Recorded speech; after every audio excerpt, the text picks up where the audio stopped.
So here we are with one of our favourite international authors that we've never met, Clotilde Dusoulier. Hello. Hello, and welcome to Toronto. Thank you. But actually you're here though to be the writer-in-residence for Stratford Chef School, yes. which you're just finished. And a great experience with the students? A wonderful experience with the students. The idea is to give them a chance to hone their food writing skills, because as chefs they will be required to not only cook but also express, things about their cooking. Exactly, and that's something they tend to forget sometimes, right? Sometimes they do, but they've been. I've been very. There's hope. Yeah, I find them very motivated with the writing medium and the social media aspect of things in particular. Oh, very good. Mm-hmm. But here you're also. I mean, you've got your two books, The Chocolate and Zucchini, based on your food blog, which I think you said to me the other day.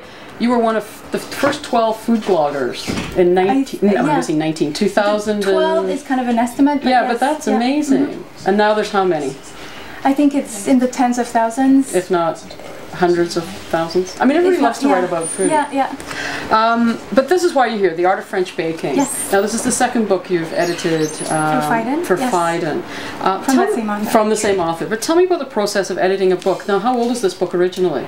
This book was published in 1938. So tell me how that process was. Well, it's a book that has been a baking companion to generations of French bakers. So it has gone over revisions over time in France. But we felt that to make it available to an English-speaking audience, we had to clarify some things. Such as? It's just that the French version of those recipes is very brief, and that it doesn't give you we did comment on that, on making something of the baking, yes. And so we felt that in some instances we needed to clarify the method a little. Expand on some of the directions. Expand on some of the directions, also advise on the best way to melt chocolate, for instance, because she would just say melt chocolate. Which for somebody living in Paris is probably second nature, but for somebody in North America, the rest of they might not know, exactly. or they might want to know what the suggested best method is. We've added pan sizes because they're not. Yes, I know we did notice that too. So that here we also have to say 9 by 13, 8-inch square. And how did you find that challenging?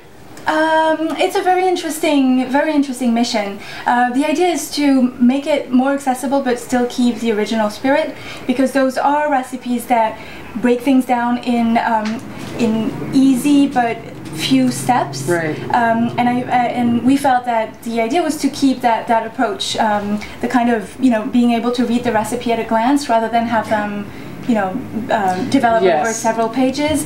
That's empowering for a baker, and because those methods are all explained, the building blocks are explained at the beginning of the book, so you get to learn, and you don't repeat the same things over and over again. You can just refer to. How do you find though, when you're developing something like this from the 1930s, and the food blogging that goes on today, and the recipes that you see on food blogs?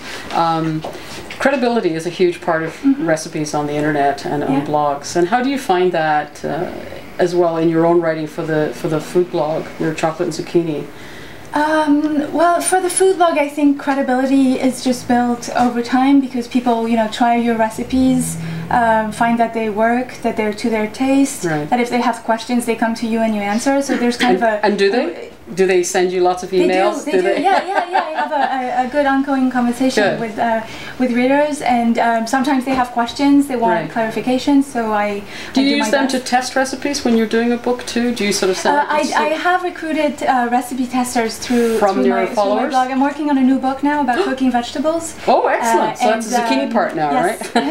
And my there are desserts and chocolate in there also, but it's mainly about cooking vegetables the French way. And my main recipe tester is a reader of the blog that I met through that. So when you do the new book, will it be this sort of size? Or is it going to be bigger? Are you going to get it bigger? It's going to be slightly bigger. Okay. But the trim sizes are always up in the air until. Well, we make your apple cake every year. We do an apple day here at the store, and your apple cake we make every year to huge success, and we bring in a big box of these grandmother's books. Yes, actually, yes. It is absolutely fantastic and foolproof. Tell me about what do you notice when you've seen the students here versus what you see in Paris? Do you see, like, you've been with them for 2 weeks, do you see with the culinary students some Any differences will you see? Well, I don't. I find that one big difference that I see between the culinary education at the Stratford Chef School and what I see in France is that it feels like it's a lot more open onto the world here in North America.